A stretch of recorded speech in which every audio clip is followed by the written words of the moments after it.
how to record personal expenses and owner draws in QuickBooks. Hello everybody, welcome to another QuickBooks tutorial. In this video, you would learn how you can record personal expenses and owner draws in QuickBooks. So kindly watch till the end. The first step is to sign in into your QuickBooks account, just like I have done here. And then once you're signed in, you'll be brought to your dashboard where you can see several things happening on your home page. Then once you can see this, the next step is to create an owner's equity account. And then how can you create an equity account? The major way to do this is to go to the top part of the screen, the top right corner of the screen, where you can see options like the up option, the search bar, notification, and then the gear icon. This gear icon represents settings. Just click on it. After clicking on it, in the box displayed, you can see 4 columns, namely your company, list, tools, profile. So once you can see this, move to the list option and then go ahead and click on all lists.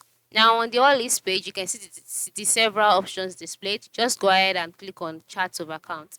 After clicking on chart of accounts, you'll be brought to the chart of accounts page. On this page, the next step is to move to the right side of the screen where you can see 3 options such as feedback, run reports, new. Just go ahead and click on the new button. After clicking on the new button, a box will be displayed at the middle of the screen. Under the account type, just click on the box, scroll down, and then select account owner's equity. Owner's equity. Now, under the detail type, scroll down and select owner's equity as well. This owner's equity represents the owner's draw. Here you can see the write up about it. Then you can see your description. Here you can add further descriptions about how these accounts will be an owner draw.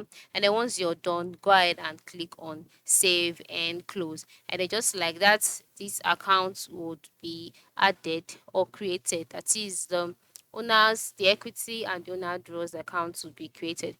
And then once it is created, the next step is to make a journal entry by debiting the owner's draw account and crediting the owner's personal expenses account. Okay, so note that this will not affect your period year financial statement, but it will reduce the income statement for the current period. So this is majorly how to get about it. All right, you can just change your expense account from your owner's personal expenses to your owner's draw for each transaction, and you are good to go. Thanks for watching and have a good day.